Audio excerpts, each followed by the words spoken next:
Francis Zaake avuddeyo n'alumiriza ababaka babiri okuva mu kibiina kya NRM abeegatta ku mubaka wa FDC Anthony Akol okumukuba mu Paliamenti y'eggwanga Uganda ku lunaku Lwokusatu. Osiibye otya? Kansuubire oli bulungi.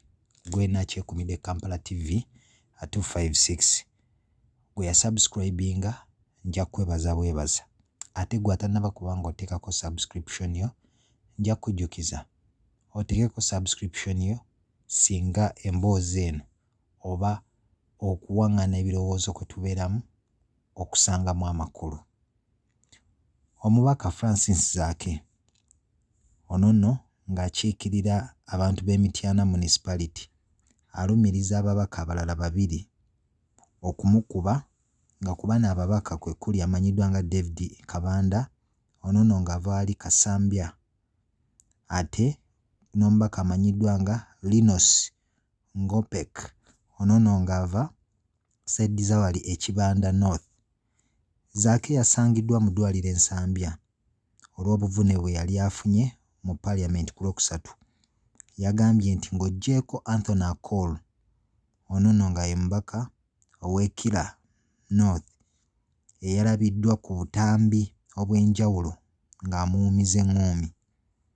Zaake agamba n'ababaka abalala babiri kuno nno nga kwe kwabadde David Kabanda ne Linus Ongompek bano nno nabo beetabye mu luwenda olwabadde olw'okumukuba.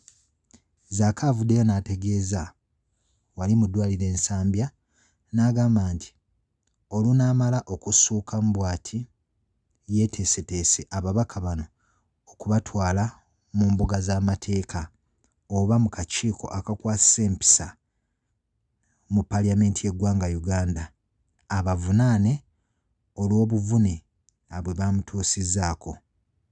Omu ku booluganda lwa Zaake yategeezezza nti bwe baamututte mu byuma eby'ekikugu ebimanyiddwa nga C-scan baakizudde nga teyakoseddwa bitundu bya munda ng'omutwe oba amagumba, wabula ekyazuuliddwa nga yafunye ebiwundu ebitonotono nga bino byabadde byewabweru ku mubiri era nga basuubira bisobola okubeera nga biwona mu bwangu naddala nga asiibuddwa okuva mu ddwaliro wali Ensambya.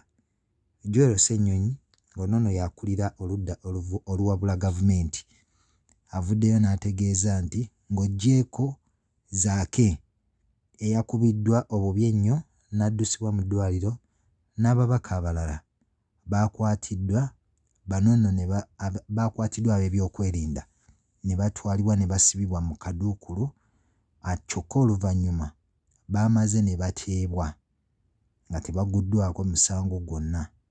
Ye Aloysius Mukasa ojja kujjukira nti ono akiikirira abantu ba Lubaga South nga y'omu ku babaka abaalagiddwa obutaddamu kutuula mu ntuula za Paliamenti 3 eziddiriŋŋana olw'ebigambibwa nti yasiiwuusa empisa.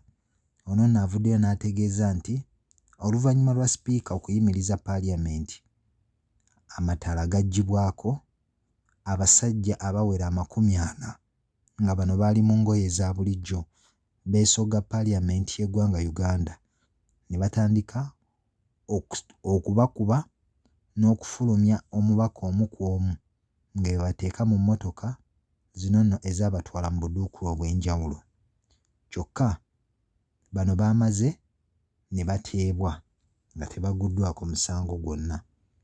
Omubaka David Kabanda alumirizibwa okuba omubaka Francis Zaake yeewozezzaako n'agamba nti ye yajja kutaasa butaasa Zaake obutongerwa kukubwa ng'ojja kujjukira mu kavuvuŋŋana ako Kabanda agamba nti ye yavaayo n'asukuma abantu abaali baagala okutuusa obuvune ku Zaake era n'avaayo n'ategeeza nti bw'otunuulira obutambi bwonna obulaga ku Paliamenti y'eggwanga Uganda bukyoleka nti Kabanda yali omu kubataakiriza Zaake obutongerwa kkuba.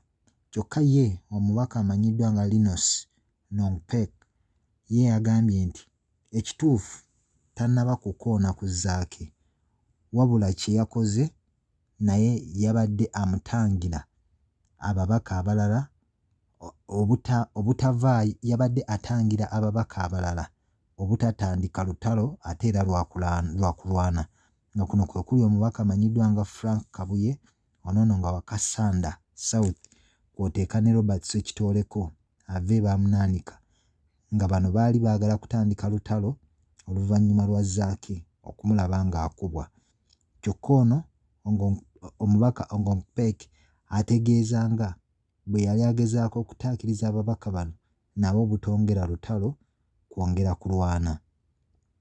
Kati nno omubaka Zaake ayongedde n'avaayo n'ategeeza nti essaawa yonna ababaka bano ababiri nabo baalumiriza okuba nga beenyigira mu kumukuba, agenda kubatwala mu mbuga z'amateeka ne mu kakiiko oba akakwasisa empisa wali mu Paalamenti y'eggwanga Uganda. So ge amawulire amatonotono okuvaako sayidi y'omubaka amanyiddwa nga Francis Zaake, naye nga kyetutegeddeko olunaku olwaleero asiibuddwa okuva ali mu ddwaliro e Nsambya ku biragiro by'abasawo era nga bajja kusigala bamwekebejja okusinziira ku buvune bwe yafunye. Kankwagaliza olunaku olulungi gwe nakyekomedde Kampala TV 256. Siba bulungi, weeraba.